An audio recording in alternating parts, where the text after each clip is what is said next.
Y'all ready?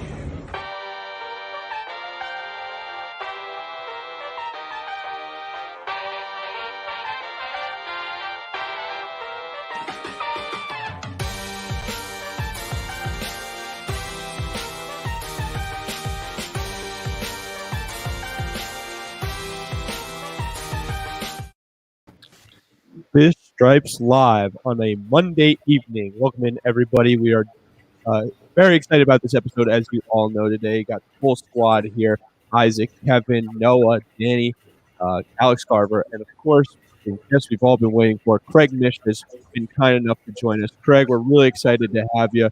And how you feeling about those Gators so far this season? I'll be feeling a lot better if I think that they can win Saturday. That's for sure. So far, so good, though. I don't know. Last game they slowed down, I thought, in the second half, but I think that this is obviously a huge week. So I'll be locked into that Saturday. Is there anything else going on? Yeah, I know. The mood in Gainesville it's already kicking off for sure. But we're excited to have you. Before we get there, we obviously want to talk some Marlins with you. That's why we brought you on. That's what the show is all about. Marlins getting ready for a series with the Washington Nationals tonight.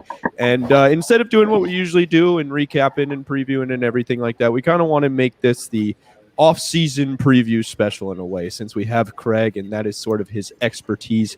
But before we get there, Craig, I think the first thing I wanted to ask you is just, obviously, it's been a disappointment, right? I think Marlins fans across the board see this season as an overwhelming disappointment. So just break it down for us in terms of what the most, your assessment, what the most disappointing parts have been this year. Well, I mean, there's a lot. I think that most people will probably go back to the off season and sort of have revisionist history and go back and look and ask why more wasn't done, to kind of, upgrade the team. And, you look back on it and they got a pretty good player in Adam Duvall, as it turned out. And, they did trade for Marte the previous July. So those were two nice additions there for sure. And obviously Anthony Bass has not worked out. But for me, I guess my disappointment lies a little bit in talking to people that thought they would be good. So I think we could just go player by player and essentially break it all down, which is fine. We can do that too. But somebody in the position that I'm in myself is having relationships with these people and these people who I like very much. And being told, we're going to be good, or being told we really think that the team is good. We really have a chance, So, and you're going to hear a lot of that publicly, but sometimes the conversations in private are not always the same as public. And by the way, if they said, I don't think we're going to be very good, I probably wouldn't share that either. But I felt like, at least they felt like they had a chance to compete this year. And there's some disappointment with that, because I'm going to essentially go on board for the majority of things that I feel that they feel when they feel they make a good trade, or they feel that they've signed a good player. I'm going to basically echo those sentiments, because they're people a lot smarter than I am. And I like the people that work there. But it obviously did not work out. And I think that's probably my biggest frustration, is because here I was thinking myself, truthfully, that there was a chance that the team could compete. I mean, wins, I don't know how many, but a lot more than they had now. And certainly that didn't fall in the way. So I know that's kind of the long answer without naming players. I'm happy to go through everything that you guys want here tonight. But that's my single biggest thing, is because these people who work for the Marlins are great people. They've been very, very honest with everything that they've done in this organization and the community from day one. But there comes a point where you have to, as an individual, start being more critical and saying, hey, what was supposed to happen didn't happen here. Mm-hmm. And I'm kind of the one here that's sort of echoing what the belief is to a degree. And so, that hurt. That hurt this year to see that happen in that way. I'm curious where you kind of think it went wrong. Do you think they kind of overestimated how good the offense would be? Do you think the pitcher injuries from the beginning kind of derailed the this season, and they obviously said this was going to be a pitching centric team, and rightfully so. The organization's strength is pitching, but where do you kind of think it went wrong this season, and where did it happen? Well, I mean, at the time, Anthony Bass did seem like a good signing, and I, when the signing happened, I got I started diving into numbers and looking at creativity and maybe reasons why they signed him and the creative ability of the team. But look, this was, Anthony Bass had a better season than Heath Bell did 10 years ago. Yeah. That's for sure. He did. But you started off immediately with that same feeling at the beginning of the season, like, gosh, now, like, immediately the guy who's supposed to get outs in the ninth can't. And I think that's sort of where it started. And I think they started off 1-6 or 1-7 this season, something like that. And so Ethan, you could start right there, like right at the beginning, because look, Oakland signed Trevor Rosenthal. They gave him $10 million and he never pitched in a game this year. So you can indict other teams too for making mistakes. Kirby Yates was another player that signed, I believe, with Toronto. I don't think he pitched at all, or if he did pitch, it wasn't much. But this was not the kind of team that if they thought going in was going to be playing in a lot of close games because their pitching would be good and their hitting wouldn't be maybe as good as the pitching, you knew that you were going to have to hit on that guy. You're going to have to get that guy that's going to make sure that you can stop it. I'm not saying they needed to go out and spend more money. Like I said, at the time, I thought it was a good signing. I'd be the first one to tell you, you go back and look at my texts. Hey, I liked it at the time, but that was not that did not turn out well for them. So here we are, they're, blowing games right at the beginning of the season. You're starting immediately to lose confidence that they can close out games. And then things just sort of snowballed from there. As far as injuries are concerned, you know that I am the wrong person to ask about this because I think that's all nonsense. Every team has injuries. Every team has issues. They were the only team in Major League Baseball with their number 1, number 2, and number 3 starter going all the way through the All-Star break. Yeah. All right. So yeah, they didn't have a 4 or a 5, but they were the only team that had the 1, 2, and 3 going all the way through. Is that going to happen next year? I doubt it. it. So a lot of injuries, a lot of ineffectiveness for sure. But if you want me to start, it's they chose the wrong guy for the 9th inning at the beginning of the season, and it cost them a lot of games. Before I start going round table here and going around to the rest of the guys, I want to ask you one more thing, and it's just positives that Marlins fans can take away from this season, right? So I think a lot of people are really happy with Jazz. They're really happy with the pitching staff as well. Through your eyes, Jesus Sanchez coming on recently, hit his 10th home run the other night. Just through your eyes, what gives you encouragement for 2022? Well, it's the same thing that they preach. I think is valid. Is that they do have, I mean, a little bit less than they had maybe a couple months ago with Pablo and Eder now being out, but they do have enough starting pitching. I don't know that they have more than everybody else in the majors. I think that's a little bit of a fallacy, but I think they do have enough starting pitching to be a contender if they chose to go that route next season with Sandy Alcantara and Trevor Rogers. And then, honestly, they have 4 or 5 guys that they could probably choose from that would be viable in the rotation. I don't worry so much about the 4s and 5s on teams because that changes over the course of the season. But really having 1 and 2, Sandy and Trevor Rogers is as formidable as any team is going to have in the National League. And even in the division, when you consider the Braves went out and they signed Drew Smyly, he's in the bullpen. Scherzer's gone. Strasburg, who knows? Like they have Syndergaard hasn't pitched. DeGrom has been hurt. Every team's got issues, and Miami seems pretty stacked there at the top of that rotation. So that definitely gives me a lot of promise. You mentioned Jazz. Obviously, he's had a really good year.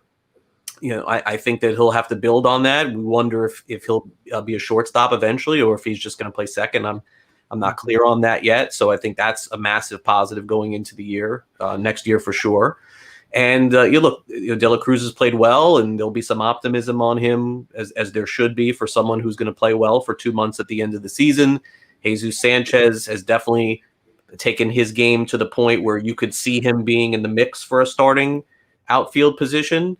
And then, clearly Jesus Aguilar, he had a really good season for the Marlins. He probably would have had a chance to win the NL batting RBI crown, and that's out. But yeah, he's had a really good year too. Miguel Rojas, everyone knows what he brings to the table. So though I guess those are the main positives, and then watching the kids that are pitching in the minors develop as most of them have, it looks like they're on that right path as far as that is concerned. So you mentioned the guy, and first question I'm going to take from the group here is going to be Noah, because you just mentioned the guy. So Noah, I know you've been waiting to ask Craig about this, so go ahead and ask it. Brian De La Cruz. Where does he fit in next year?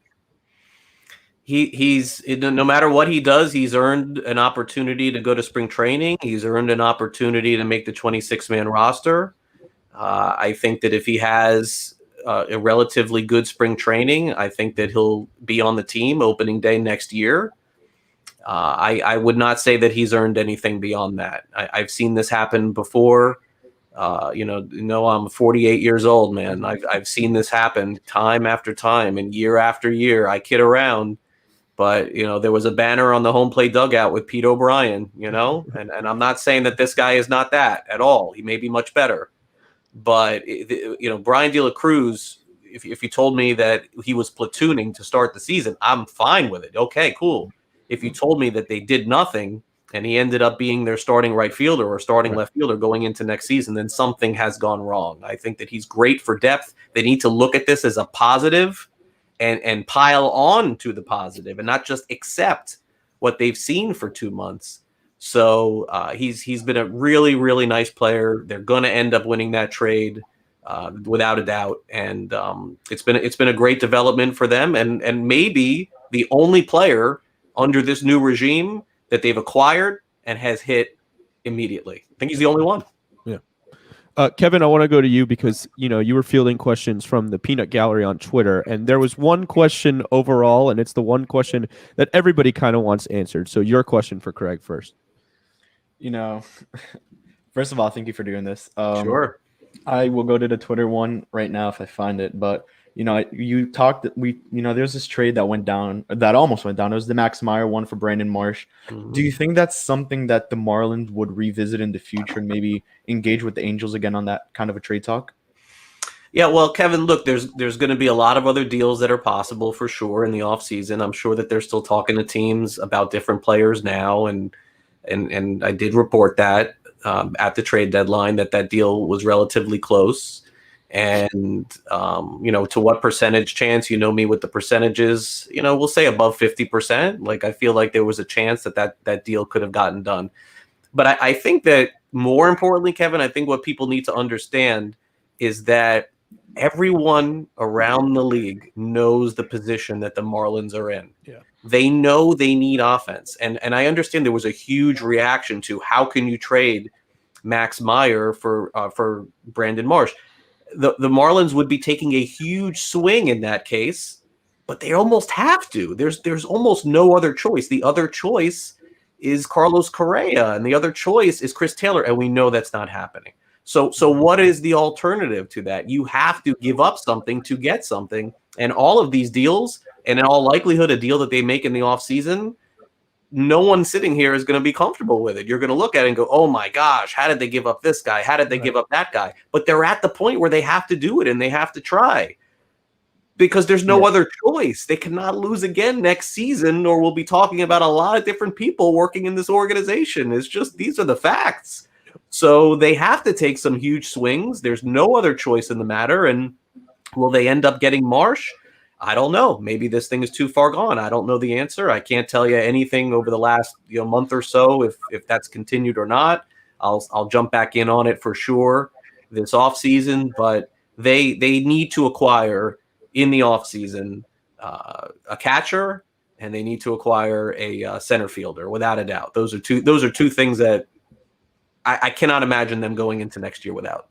So I guess, Kevin, the question I really think everybody has for Craig, and I'm sure you get it all the time on Twitter, how confident are you that gets done? How confident are you they find the catcher, they find the center fielder? Well, the Marsh, I can't say that I know for sure, but I am confident that they will enter with two new players at those positions next season. It may not be the players that you want, but I do feel they will, and I think that they're going to have to trade some of the young pitching prospects that they have in order to get that done. But what are they getting back in return for pitching prospects? Probably getting back hitting sort of prospects here. You know, it's like we're going to have a column in the Herald tomorrow about names that, you know, speculating with no information, by the way, but speculating on a couple of corner outfielders as a possibility. We did center fielders too. You know, Marsh would be the kind of player that we would not know if he's going to be good, but he's the kind of high upside swing, take a big swing type player that Jazz Chisholm was when Jazz Chisholm was with Arizona. Like, you didn't know. Maybe Jazz was a 250 strikeout guy and out of the league. It didn't turn out that way. They made a good trade. Maybe Marsh is that guy or somebody else. Doesn't have to necessarily be him. Isaac, go ahead with your question for Greg. Well, you know, I guess regarding offseason, well, again, thank you so much for doing this, Greg. We appreciate it very much. Regarding offseason, we probably know they're going to go via trade to get that catcher and that center fielder. Do you see them spending a significant amount of money in the free agent market, or is it mainly going to be like the Jesus Sanchez type trades and the Jazz Chisholm type trades in order to fix those positions? Well, I guess, Isaac, what I would say is, like, just in your opinion, and so this makes it easy for us to continue because we can go a lot of different levels here, but what would you define as like spending a lot of money? Like what would you say, like the kind of player that you would say in a free agency? Let's just use that as an example. I guess you say Chris Taylor is not going to happen. So I guess a little bit more than Corey Dickerson's contract, for example. I would say that that's realistic, something like that. I don't think that they're going to spend 100. I think eventually they could, but I don't think next year is a year that they will. There's a lot of layers to this too. I don't know if it was Eli or somebody else.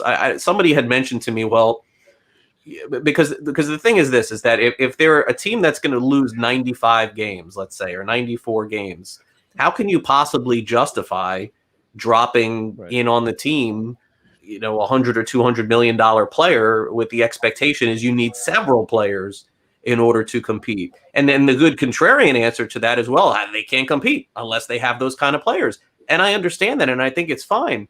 But the other point that I would make here is that at some point, you have to look back at the track record over the last 4 years under this new regime and under this new organization. And you have to ask yourself, in terms of free agents, minor league or major league, who have they hit on? When Derek Jeter and Bruce Sherman and the ownership group go to their guys and they sit in that room and they say, okay, show me all of the money that you spent and where did we hit and where did we miss? Even if the guys were named Curtis Granderson and Matt Joyce, there were a lot of misses. They didn't get any of those guys who all of a sudden became a player. And there are other organizations that are doing that. They are. I mean, it happens all around the league. The team that I use a lot lately is Detroit. Yeah. Like Detroit, like all of a sudden Detroit is like caught up with Marlins. Like, how did that happen? You know, like where's Akil Baddoo? Like, it's just they at some point, and they've hit on the pitchers. Anthony Bender in the last 4 years, he may be the very best signing they've had.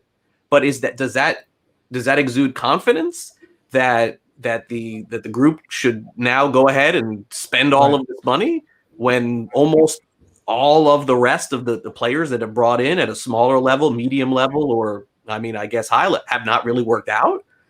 And that's the tough dynamic that you have to ask yourself sitting in that position. Would you allow it? Would you allow that? You guys would just want it to happen, spend $100 million to it. I mean, if you were sitting there and it was your money, would you just say, okay, go ahead and do whatever you want? I don't know that I would. I'm not sure. So look, it's not to say that some players have not worked out financially. Adam Duvall. That was a great deal. I could do an hour on Adam Duvall. I thought that was a really good signing, and I think it turned out very well in terms of his production for what they were looking for. But there need to be more of those. There need to be more Harold Ramirez's. There need to be more, Benders. There need to be guys that come in. Eliezer Hernandez. Where are those guys that on the offensive side, like De La Cruz? 4 years, one De La Cruz? It just doesn't seem like enough. You mentioned Harold Ramirez. I know Eli is back behind the screen, absolutely freaking out about that one. That's his guy. But Alex Carver, I wanted to hear what you've got for Craig Mish. Yeah, thanks, Ethan. Hey, Craig. Good to see you. Hey, man. I guess I can just build off of Isaac's question and what you were saying about players not becoming players. And this is something that we've all talked about a lot on this show and in private. we know, and I'm sure the Marlins know, that a lot of the guys that are on this 26-man or 40-man roster right now are not great Major League Baseball players. They don't have much of a future with the Marlins organization. Mm-hmm. So I'm wondering if you can answer this and just maybe your personal thoughts. Why are some of these players still here over some fringe guys that they have in the minors, or maybe even you can throw in Peyton Burdick, get a look at him? Why are these Magneri, Sierra, Isan Diaz, Alfaro, why are these guys still on the roster, and why are they still trying to push for them to have a future by playing them at different positions and everything else? Yeah, it's a very good question, Alex. And I would tell you, in their defense, because I like to play both sides, in their defense, most Major League Baseball organizations are going to take that dollar all the way down to a penny until they decide to punt. I mean, it does happen a lot. This is not the only organization that will do that. Sometimes players, they don't have the financial value. They don't have the statistics. They don't have the WAR, but they were acquired by the regime. And because they were acquired, they're going to try and maximize all of that, especially with the draft picks too. That's another thing too. Remember, they're giving them a bonus, and sometimes it's millions of dollars. So they're going to make that kid pay for that bonus. But in the case that the players that you're mentioning now, I think it's something that is a flaw of the organization. I think that they've taken it down from $1 to 10 cents. And they just keep going down with really no other end in sight with that. And that's not to say that the players can't go somewhere else and have a future. But I saw Derek Dietrich punted. I saw Justin Bohr punted. I saw JT Riddle punted pretty quickly. And the guys that you mentioned were all involved in different trades, and they're with the team one reason or another. And I think the key to success with a lot of these organizations is being able to cut bait and being able to churn the 40-man roster. And for whatever reason, this year in particular, I think even more than last year, Alex, I think this year has brought up a lot more questions than answers this year. I don't understand some of the thinking behind it, but it just depends on your level of trust and where you think this player may end up. But there are obviously several players right now who don't have a future and are just basically playing out the last 20 games of the season, as opposed to some younger players. The other thing that I would say is that minor league baseball players all pay attention to Major League Baseball organizations, and they all talk. And so the kids who I think that you're alluding to, Alex, they probably talk amongst their buddies that are around the league and saying, hey, the Marlins don't give these guys a shot. They're not giving me a shot. And then, come draft day, come signing day, when you're going to college, then the Marlins want you. It makes it a little bit more difficult to say, hey, they don't give it a shot. Maybe that's a broad brush on that, but I'm with you. There are several players who were very nice people, nice guys I've gotten to know, but their futures are outside of the organization. Yeah, so while we're on this subject, there was one guy coming in, and I'm going to get to Daniel right after this for his question. But the one guy I really wanted to ask about, and a lot of people have been asking about, is Bryson Brigman, who's still in AAA Jacksonville. Mm-hmm. What's the deal? Do they just not see the guy as part of the long-term future? What's the deal here? Do you have any information on why they haven't given this guy a shot? Not ready defensively. Not ready defensively. Very interesting. Very interesting. That's something I think a lot of us hadn't considered. He's having a good year offensively, but whether or not you believe that's up to you. But that's what I have understood. Alex Carver over there not believing it, but yeah, it's Craig. It's been something that and he's been okay for my eyes. But hey, I'm not in the organization, so more power to him. Listen, they see these guys a lot more than any of us do, and I always, like I said, I always play both sides of this. There's never black and white for me. I'll always see it, and if that's their position on the player, then so be it. Is Isan Diaz a better defender right now at third base than Brigman is? I mean, Isan's played a pretty sharp defense at third. I think that's fair to say. That Brigman's not going to play second because Jazz is there. And so then the question becomes, as a utility infielder, they clearly felt that Devin Marrero's defense was better than Brickman's. I mean, I guess I'm assuming this is what I've heard, so I can just only convey that. It's nice to have an answer at least instead of just being left to just Yeah. whether we agree with the answer or not. It's nice to just know what their thinking is, because for so much of the year we've been left to just wonder. Again, you mentioned Read Marrero about it. coming up and some of the other guys, but I will say that Well, the thing is if they call up Bregman and he makes a few errors, right. at that point they would pass the Twins for the most errors in Major League Baseball, and they don't want to have that title at the end of the year. They Yeah, already have the absolutely. NL. You don't want to have the Major Right. League one too. So maybe that's the Ethan, reason real why. quick, if I could just ask while we're on the topic. Yeah. Just Yeah, no real problem. quick. Craig, if he is not called up to the Marlins this season, will they protect him from the major league portion of the Rule 5 draft? Yeah, I mean, I would be guessing. I don't know the answer to that. It would be a guess. Daniel Rodriguez, hop in. Hey, Craig. First, I will say thank you so much for doing this. This is awesome for the live stream, you coming on. No And, problem. I wanted to ask simply, you mentioned Adam Duvall. Just Mhm. really quickly, is there any justification for that trade they made with Alex Jackson? Because he's just been, I don't want to say not the best at all. Was that just a way for them just to say, hey, we got a catcher. Here he is. We got one for you guys. We're playing him. Just what justification could that even be for? Because Adam Duvall, you mentioned, has really been producing with his time with the Marlins. Yeah. This is a tough one. So the Braves were interested in acquiring Duvall. As soon as Acuna went down, they really would have liked to have him at that time. But I guess the Marlins at that time were not ready to trade Duvall because they felt they were still in it. And I think that there were a couple of other teams at the time that may have been interested in Duvall also. But clearly he was traded on trade deadline day. I think it was I was on the air, so I feel it was sometime between 12 and 2 Eastern. I think that was it.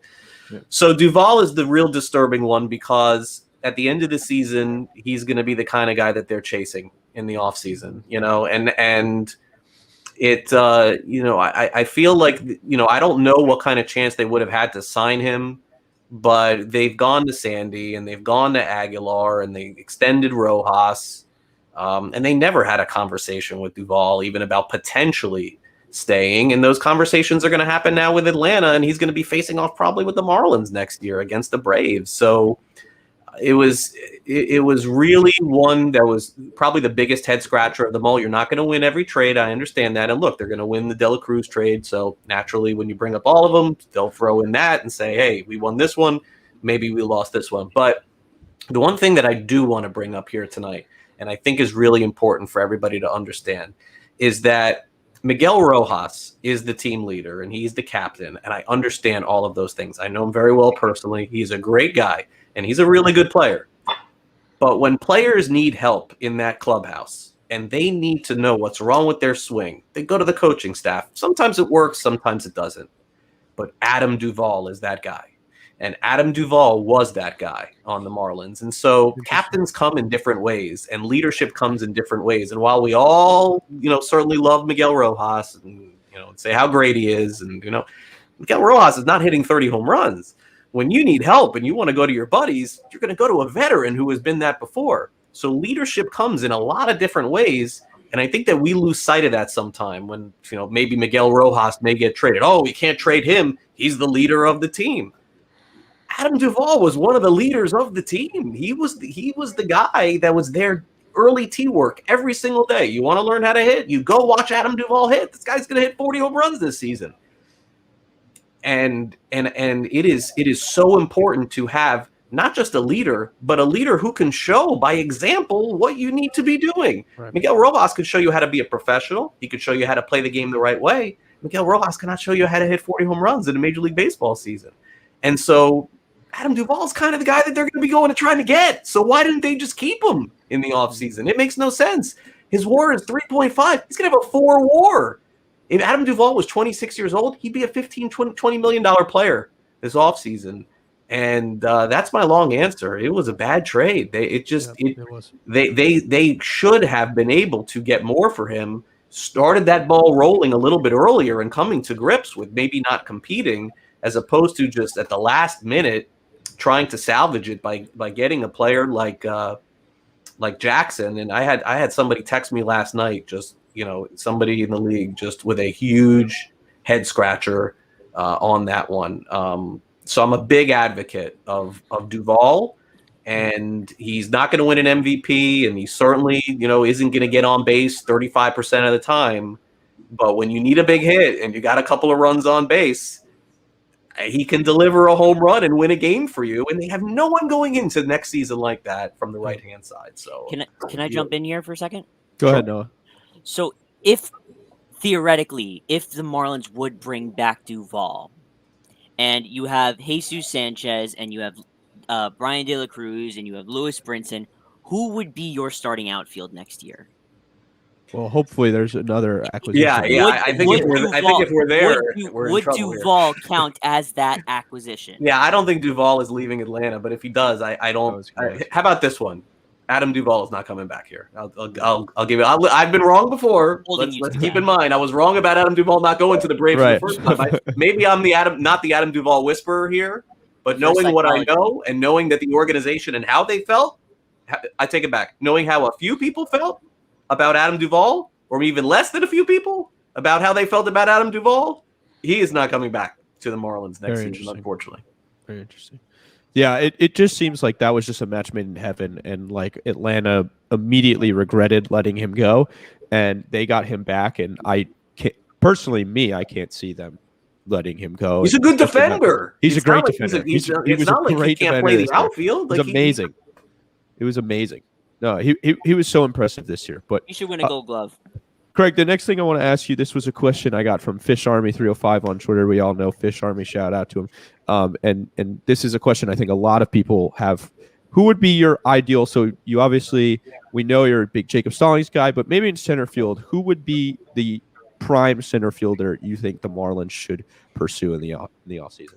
Yeah, I mean there aren't a lot of high-end free agent options out there, but I would be surprised if we at least didn't hear Buxton's name this offseason. I would be surprised if we didn't at least hear it, because it would require probably a deal where they would have to extend him almost immediately, because you could not make one of those deals again and go down this road like you did with Marte.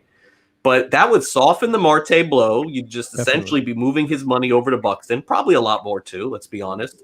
And the Twins and Marlins have had discussions in the past about other players. And I think, by the way, those two teams do match up well in terms of trade. The Twins are 27th in the majors in earned run average this season. They have to compete next year. I mean, this is kind of who they are. They don't like to take steps back. They like to take steps forward. There's some other players I think that they have that could be of use to Miami as well in terms of offense. So that would be one player who at least I would kick the tires on. And I mentioned Stallings too, a catcher. I was talking to somebody about this today. There's no reason why they shouldn't go back to the Cubs on Contreras. They really should. I mean, why not? The Cubs appear to be completely torn down. They're accepting all of these low-level minor league players, and Contreras seems to be the only one they really kept. Similarly to how Miami only kept JT when they kept Real Muto too, because the value on the catcher is tremendous. So I would, if I was the Marlins, I'd go back in on Contreras again and see if they could acquire him. What about catcher, center fielder? So what about a possible Buxton and Mitch Garver pairing from Minnesota? I'd be guessing. Yeah. Right now, everything I'm talking about in terms of that is just me speculating. You asked me who I would like. I mean, I have no information other than that. Well, speaking of Minnesota, Craig, I think it was a couple nights ago you had maybe mentioned maybe Eliezer Hernandez to a Minnesota thing. I think it's a foregone conclusion that he'll probably be traded this offseason unless they decide to put him in the bullpen. But what are you hearing regarding that? Yeah, I mean, I haven't heard of any discussions, but I know that the Twins were interested in him a couple of off seasons ago. And again, I'm going to have more on that in the Herald tomorrow. But yeah, I think that he's, clearly Hernandez is a great candidate to go to a team that is sort of building it based around, I mean, look, some people feel Hernandez can go 3 times through the order. I mean, I've seen him do it before, and he has had success. He's had a hard time staying healthy. But if he can roll together just 3 more starts the rest of the season and finish off the season healthy, I could see a team taking a shot and saying, hey, look, we got a good bullpen. We just need 5 innings from this guy. And yeah, I mean, he would have to be considered a candidate at the very least to be moved for sure. Kevin, there was another starting pitcher that you wanted to ask about being moved. I'm curious who it is. Yeah, you mentioned, I think a while back, you mentioned about the Marlins that they were thinking about trading Pablo. Is that still on the board? And what would a trade look like? I don't know that I mentioned. I don't know that I ever reported that they were It thinking was about. it was on the Spaces with Takes a while back. I don't know. What did I say? Can you remind me? Someone asked, if the Marlins looked into trading Pablo before the injury, and you said yeah. Yeah, I think I had heard that, but I don't know that I had that like Okay. deep down toward the end. I mean, listen, if I said it, then definitely I'll back it. But I look, at this point, Pablo Lopez is probably worth more to the Marlins than he's going to be to somebody else. I mean, they're going to be on that phone with a general manager that's going to say, "Hey, this guy's been hurt 3 years in a row. Like, this is the game. This is how that happens." And so, unfortunately, the Marlins probably just kind of have to go back into next year hoping for 20 starts somewhere along those lines, because at some point you do have to come to grips with him missing time every year. It's been 3 years in a row. Okay. Wait, did he pitch all of last year? Completely healthy? I Maybe think he did. I think so, yeah, because he he was like the he only was guy. never, he was the only one that escaped. Yeah, the so COVID. 2021, 2019. I don't recall 18. He may have been shut down at the end of 18. Any possible bullpen help? Obviously, that's been such a hot topic. Is there a chance they maybe move on from Bass and try and start all over in the bullpen? Do you think they go out and maybe spend some money on the bullpen? What are your thoughts there? Yeah, the bullpen money is always fickle from year to year. You don't know who is going to succeed. My guess is almost no matter what they do, their bullpen will be as good or better next year. It's just cyclical. I really don't get caught too much up in it, but you just really have to do your due diligence like they did with Bender and find those diamonds in the rough without spending the money. I understand completely.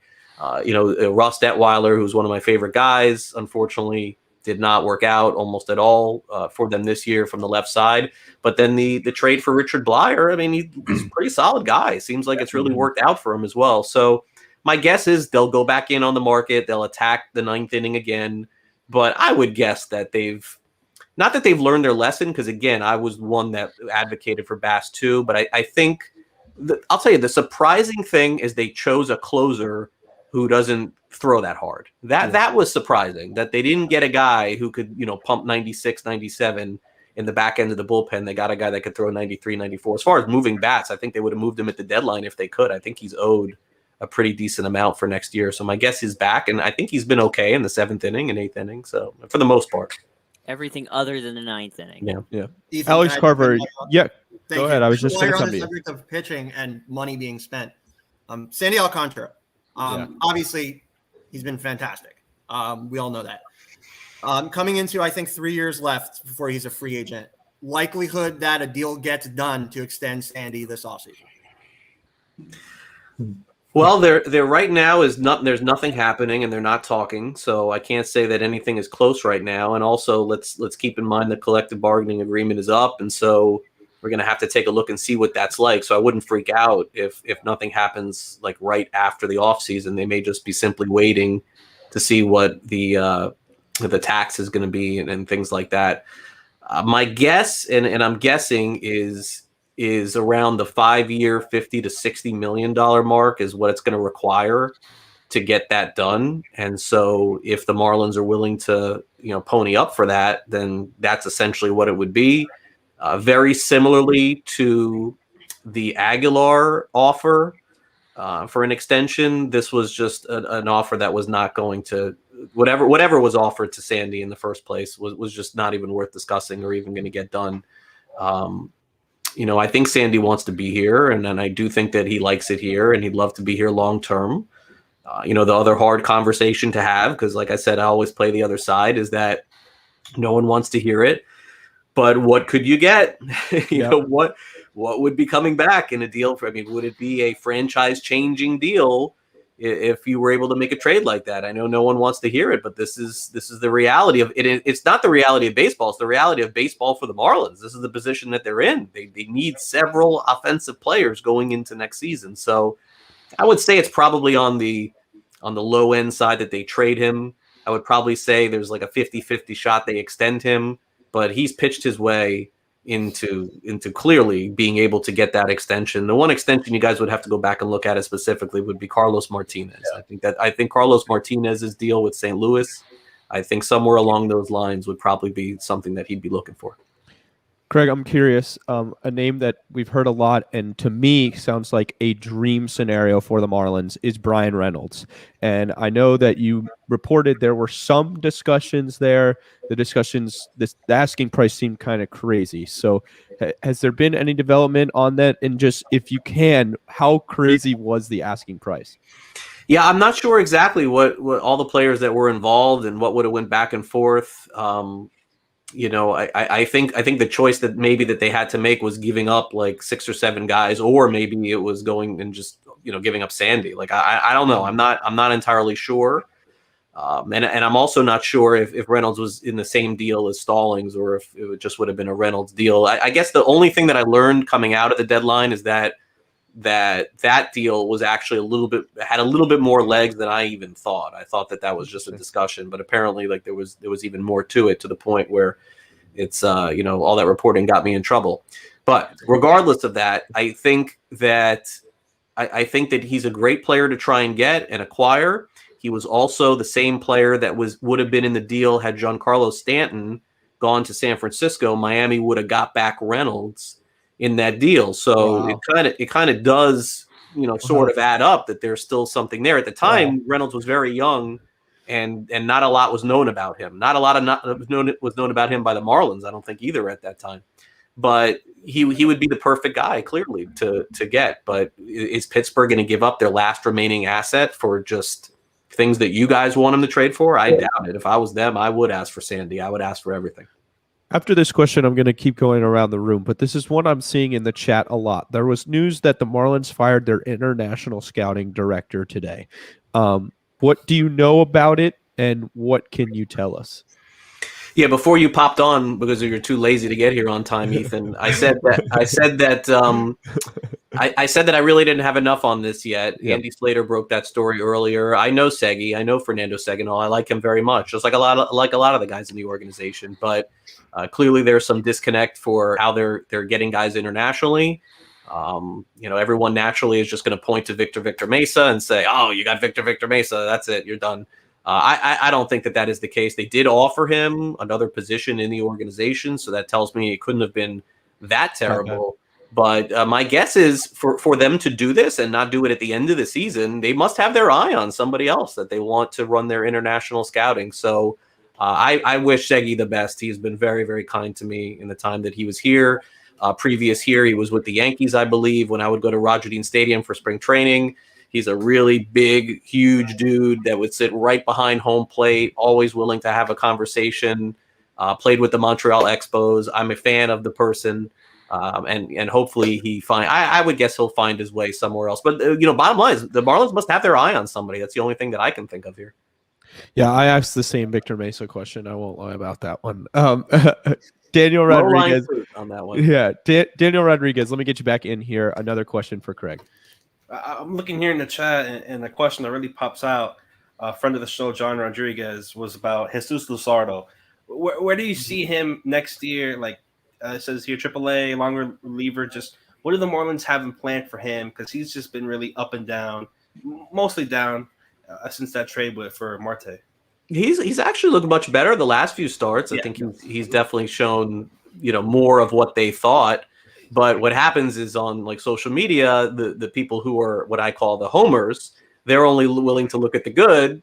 And, I'm getting tossed around and, I thought you thought Luzardo was struggling. What happened? It's like you got to look at the whole body of work. It's the same equation where I see these tweets about Sandy Alcantara would have won the Cy Young if he hadn't given up 27 runs to the Dodgers and Rockies. Yeah, really. I mean, that's kind of what baseball is. You gave up 27 runs. Like that's the deal. So he's been good. He's been bad.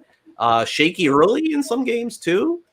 My guess is the Marlins made that trade with getting Luzardo because they thought they were making other trades. To be honest with you, I think that's why they got him at that time. Why in the world were they adding another pitcher for Starling Marte? In my opinion, I think that they thought that more was going to happen at the deadline, and they did not. So I think that Luzardo factors in going into spring training. I think that in the first 5, when we start seeing them line up guys for the regular season, I would think that Luzardo is in that first 5 conversation. You know your 1 going into next year is Sandy. You know your number 2 is most likely Trevor Rogers with left-handed. And then you have Pablo as the 3rd starter. You probably have Luzardo as the 4th. And then they'll just figure out as the 5th. But as we saw from the beginning of the season, Edward Cabrera maybe is the 5th. But as we saw from the beginning of the season, the 4 and 5 is very interchangeable. Those guys are, in and out throughout the whole season. I noticed you. I want to ask one more about that. Just kind of, it goes with the reliever part, like with Zach Thompson, like what they did with him now, putting him as a reliever. Do you see Luzardo as that? And maybe your thoughts on having Zach Thompson, who was a starter now, as a reliever, because he was a little of both in the minors. Yeah, well, I think that see this is where the Marlins organization, like some of the conversations that we have, about players and how they feel about players. Sometimes for me, the optics get in the way of the talent. And so as you've watched them continually play some of these players who we don't think should be playing every single day, you can be darn well sure that they're going to give Jesus Luzardo every chance to start next season after being traded for Starling Marte. You can bank on that happening right now. Now, it may not work out, but based on the way that they've done business previously, they're going to give this a very, very long leash as starter. So my guess is you could say he'd be a good reliever. I think that he's getting 25 starts if he can make them next year. Isaac, you had a follow-up, and I think I know where you're going with this. Yeah, no, I just noticed you didn't mention Sixto as one of the guys for next year. I guess, regarding Sixto, Edward, all the major league ready guys, including Pablo, Trevor, Sandy, which one would you say is the Marlins would be most willing to trade for some talent?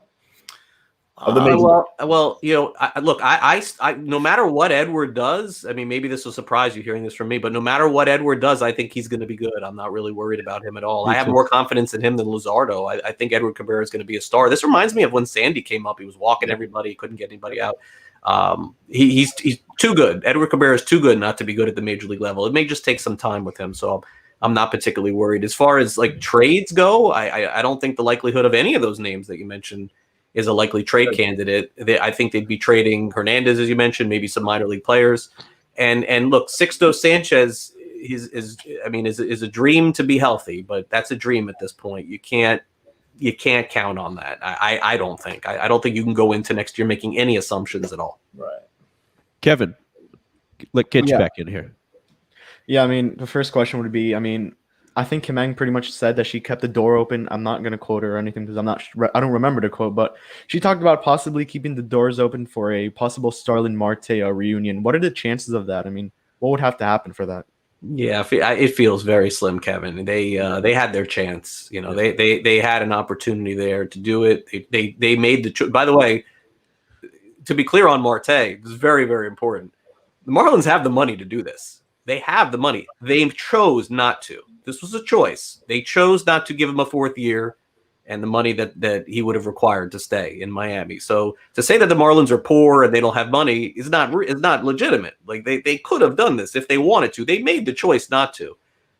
They're not going to go back. I personally don't think they're going to go back down that road again. They'll make the call at 12:01 and say we really like you and we'd love you to come back. But yeah, they could have had him, and now they're again chasing another player that they hope is going to be as good in the offseason.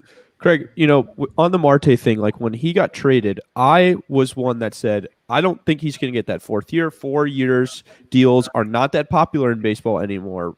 Free agency has been really weird recently, but he has performed so well since being traded, and he was obviously great while he was a Marlin. Is it pretty much guaranteed at this point somebody's going to give him 4 years on the open market?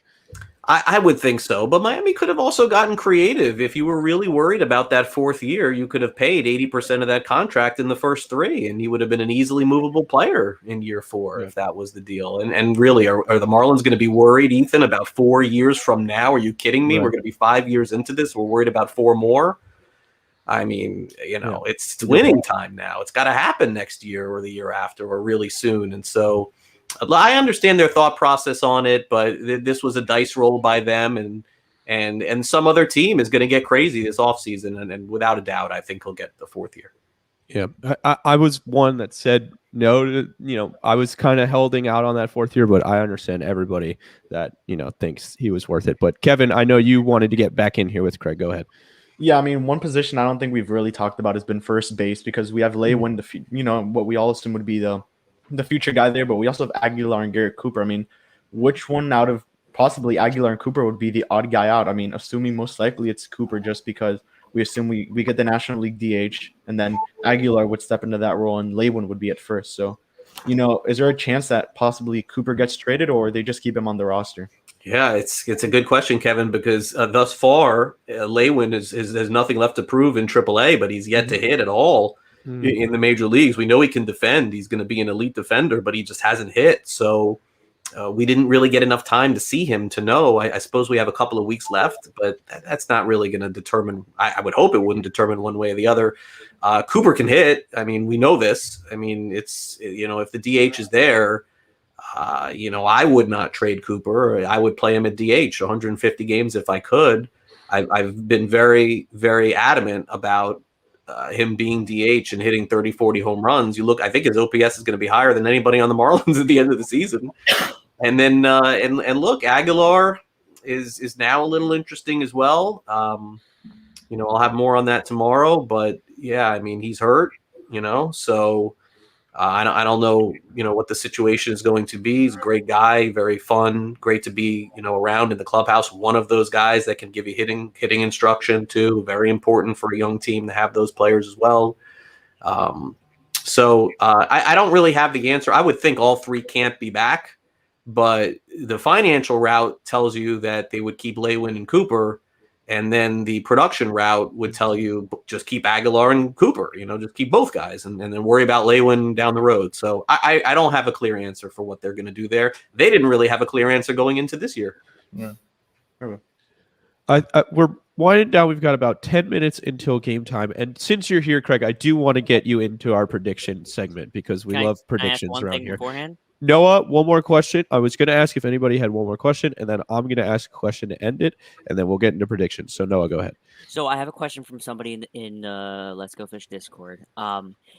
Since the free agent outfield market is weaker than the infield market, if a trade doesn't get made and Brian Anderson can be healthy, could there be a discussion to move Brian Anderson back to right field and sign a third baseman like Kyle Seager, Chris Bryant, or Nolan Arenado?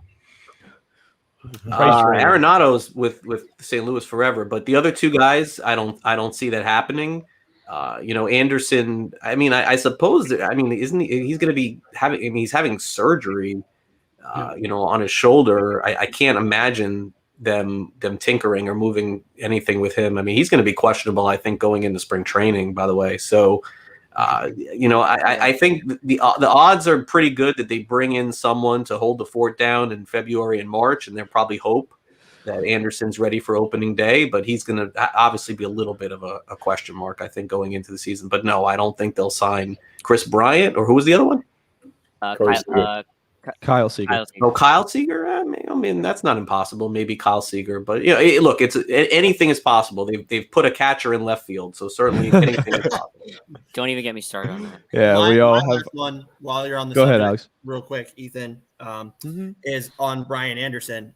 This I think is pretty concerning. This is how many times he's had this same injury to this same shoulder, right? I mean, I know it's not his throwing arm or anything, but 2 years left to control. Kim Ang kind of had a weird answer. I know you were there for this when she was asked preseason about what's a Brian Anderson extension look like. Oh, I have to get to know the player or something to that regard without directly quoting her. But yeah, his future with the Marlins. Tell us about that. Kim Ang had a weird answer. Are you sure? Anyways, go ahead. Really? So, I would highly doubt they're going to give Brian Anderson any kind of or offer any kind of long-term extension with his injury, and in terms of moving him, they'd be moving him for 20 cents on the dollar. They're not. I don't think they're going to do that as well. So he has an opportunity personally to go out next year, play 150 games, hit 20 home runs, be the guy he was 2 years ago. Refuse to sign anything long term and then leave in 2 years. And to me, it seems the most plausible for him at this point. They chose not to go to him when they could have and sign him. and he's got a family and he's got a life to live too. So he's probably going to want to prove it to himself next year too. So I don't know. I just see him back playing third, hopefully opening day. Kevin, last one, and then I've got a kind of roundup question. I got one more as well, Ethan. Okay. Is there any like possibilities that the Marlins maybe go after a guy like Craig Kimbrell? I mean, like on a 1-year deal, supposedly. I mean, what would the chances be of a guy like Craig Kimbrell, who's on the White Sox right now, sharing the closer role with Liam Hendricks? I mean, and putting in Kimbrell would really, I think, solidify the bullpen. It would help it a lot because it'll solidify the closer role, and it would get a guy who I think we would all be a lot more confident in than a Dylan Floro at the right now. Yeah, I thought that's who they should have gotten in the offseason. He was a giveaway player by the Cubs. But they did not go that route. So Kimbrell, this is not one of those like just simple conversations, because Craig Kimbrell is, I mean, maybe Kenley Jansen and then Kimbrell and Chapman, like those are the three closers of the last decade that have been as good or better than anybody else. I think this is a Kimbrell choice. Where does he want to play to finish out? Would Miami be on that list? I don't know. Like he was an Atlanta guy, and then he went to the Cubs. I mean, looking at Miami's situation, is that one that he'd want to take on? Also, 1-year deal in the back of your mind. What if they're not good? Are they going to trade me? Those are things that go into, that conversation as well. So I could see him on a contender. I don't know. Yeah. I don't feel like it's a fit, but we'll see. Okay. Isaac, go ahead.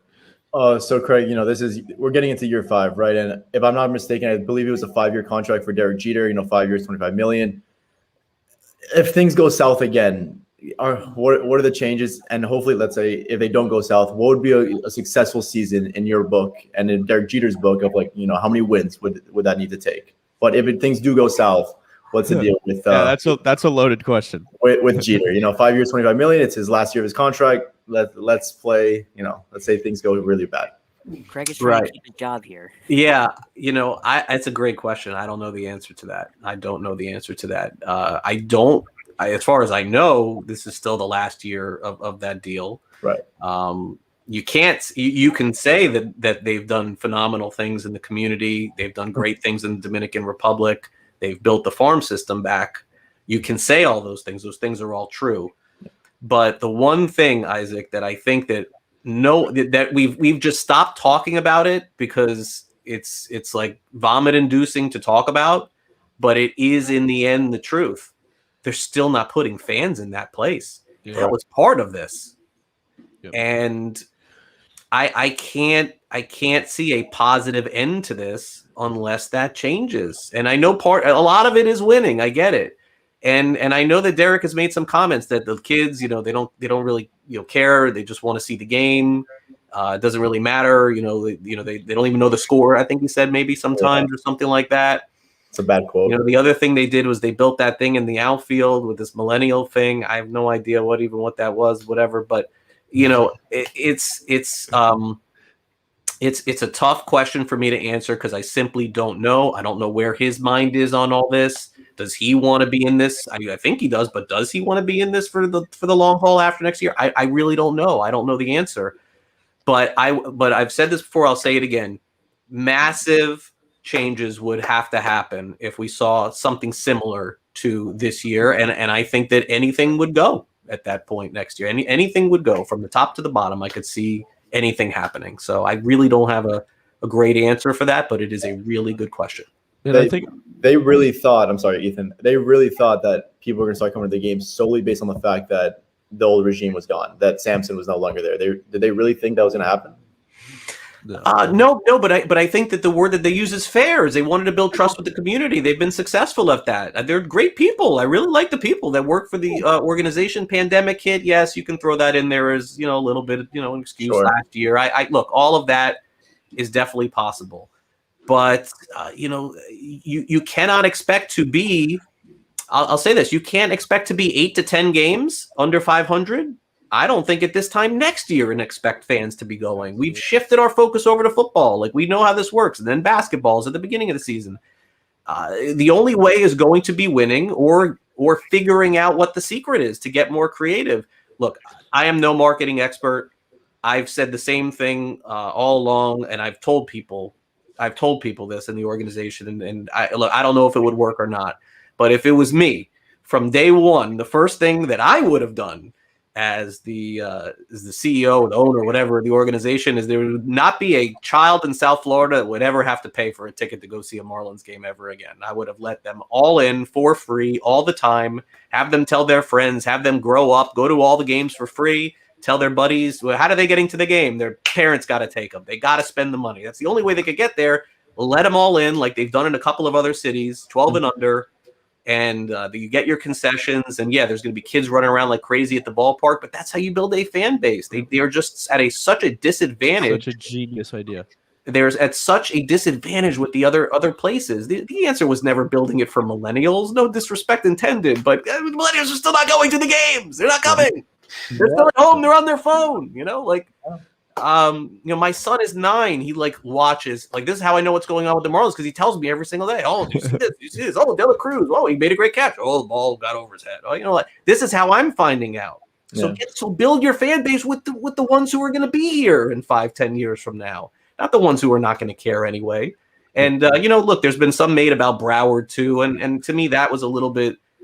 Foolish from the beginning, just kind of dismissing that idea. But that was, if you go back and you look at their season ticket fan base back in the old ballpark, which by the way was very low, a lot of it was Broward. And they did change the games to 6:40 Eastern. I know some people don't like that. I think that was a positive. Yeah. But 12-year-old and under, no kid would ever pay again. And in 5 years, all those kids who are going for free are going to be adults paying to the games, hypothetically at least. That would be what I would do. I do think they have to make this stadium more accessible. More easy to get to. There has to be more options to get to the game other than just driving your car, taking the bus, or taking an Uber. Yeah. I mean, I don't know. I have a pretty maybe easy a partnership with Brightline or something. I mean, no, I have a pretty easy time getting in and out of there, man. Yeah. I personally have to go north. That might also be because not a lot of people come. Yeah. I live in Broward County. I live in Hollywood, and it's crazy.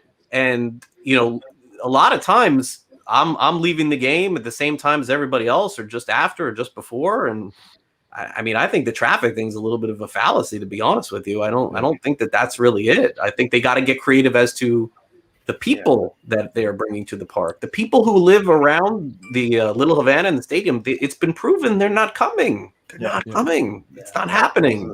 Go out, get the other people. All right, the last thing I want to get you out of here on, it's kind of bouncing off of Isaac's. So Derek Jeter, right? He just went into the Hall of Fame. He's the captain. He's a 4 or 5-time World Series champion. He can't accept losing for this long, I feel like. And you've said this before. I've heard you say this before, that at some point he's going to try and make the change. How confident do you feel that in 2022 this will be an improved ball club? Listen, they like to use the same lines. I'm going to use the same lines, just like on their behalf. I can be optimistic, I can be optimistic, but I cannot be confident. I cannot be confident based on what I've seen. I cannot. I can hope. I can hope that next year that they're going to do it. But looking at this roster right now and where they are at this moment, how can I possibly be confident that they're going to win 80 games next season? It's amazing that people are satisfied with that, by the way. Maybe they should lose every game the rest of the season so they can be plus 30 next year. 5 years of being under 500 is okay. Or 1 year they were over, I guess, last year. But I'm optimistic because that's where I'll be. I need them to be good for me, for you, for my podcast, for things that I do.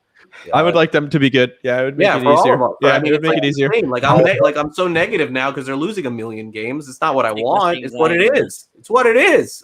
Yeah, it would make some of those. It would make some of those Wednesday nights at the ballpark in the press box easier, for sure. Need a good year next year, guys. We got to have a good year, a real good year.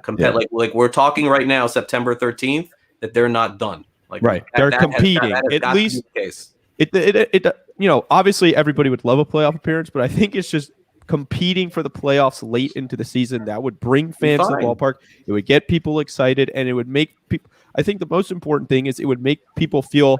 You said optimistic, not confident. Confident in the direction that they're going in, that they actually took a step forward. Because while last year was obviously a bit, the circumstances and everything, it was a bit of a fluke. This was obviously a huge step back this year. I think we can all say that. Yeah. So. I mean, look, there's nothing. Look, Cincinnati's in it this year. What business do they have being in it? Why not Miami? I mean, they should be in the same spot next year as them.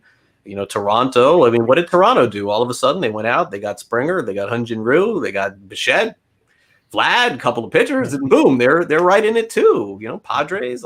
There's no reason why.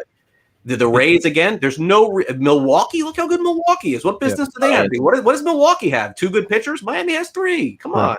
There's no reason why next year they shouldn't be in the 80s as far as wins. Come on. You cannot be satisfied with if they win 13 more games than they did last year, and that takes them from 66 to 79. That's not enough.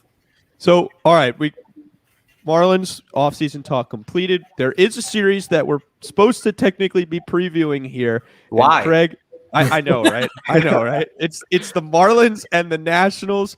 We love this part. Daniel Rodriguez, your prediction for this series, 3-game set.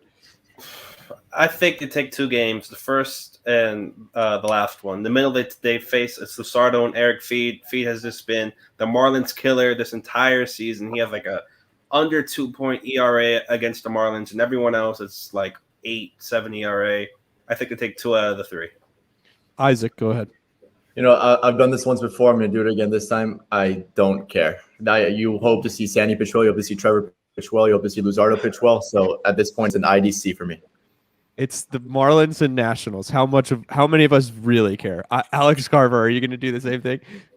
I mean, I should. I agree with Craig. Like, why, and Isaac as well. But yeah, like Eric Fede, like Daniel said, that's pretty much like Vince Velasquez 2.0. He's horrible against everybody else and kills the Marlins. So I don't know about that That's game. your I have fault, liked by the Luzardo the last 2 times he's pitched. He's been really good. Got a Rogers versus Rogers matchup on Sunday, so I guess that would be like your headline of this whole disastrous series that's about to happen. But I'll say 2 of 3. Kevin, go ahead. Yeah, I'm about to say I don't care, but I think I'm gonna go as well. 2 out of 3 here. I think they'll take the Sandy and the Trevor start. Even though I do think Luzardo will pitch a good game, I think that guy Fede has really just killed the Marlins this year. Yeah, 2-3. No, I think you're going sweep here. I have to because everyone else is not going for it. Somebody has to do it. I'll tell you So this: I was really close to saying sweep until I heard who was pitching that second I'll game. do it. I'm just gonna do it. I'm doing it. Craig, the Marlins have to finish out of last place to feel a little better, right? Especially after what the Nationals did. So I don't know about that. What does that really matter? Who pitches the next 2 games after tonight? It's Luzardo and then Rogers. Oh, Trevor Rogers pitches Wednesday? Yeah. Yeah. I mean, they have a good chance to win. I would say win 2 out of 3. Your real prediction I want is Saturday afternoon, 3:30 in the Swamp. Yes.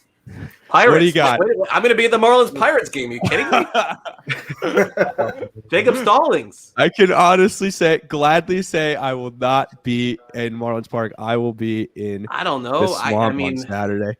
I can't wait. I feel like the game will be closer than the spread would be. I agree. Hey, we came within 6 of them in the SEC championship game. So I know. I'll say that the Marlins take 2 out of 3. You will not trap me into predicting the Gators beating Bama in a public forum. You will not trap me into doing that. Craig, thank you. Craig, thank you so much for joining us. It was just such a treat. And my pleasure. I follow all of you guys, and listen, I understand as fans. Certainly there's, you want to support your team and you want to be optimistic. And for some people who are looking at that, they look at me year round and they just expect all sunshine and rainbows. I try to keep it transparent and keep it real as much as I can. When they win, I'll be their biggest cheerleader. But when they lose, I'm going to say they lose. So you guys should never give up your heart, never give up your fandom. I totally respect that. And I enjoy watching all of you guys and seeing all you guys tweet and do what you do. But we all have a job to do out there, and my job is to call it how I see it. Craig, we love you. Thanks so much. You are welcome back on any Fish Stripes platform at any time. Actually, you guys might have asked one more question. Actually, really quick. Do you want him to come? Craig, is that cool with you? Yeah, sure, whatever. Mm-hmm. Do you think they maybe bring in a executive here? Because there's a little bit of inexperience, in my opinion, in the front office. Jeter and Kamang. You're breaking up. I can't really hear that one. Thank you so much for joining us, guys. Go Gators on this weekend. Go Fish. Craig, thanks again. All right, guys. See you later.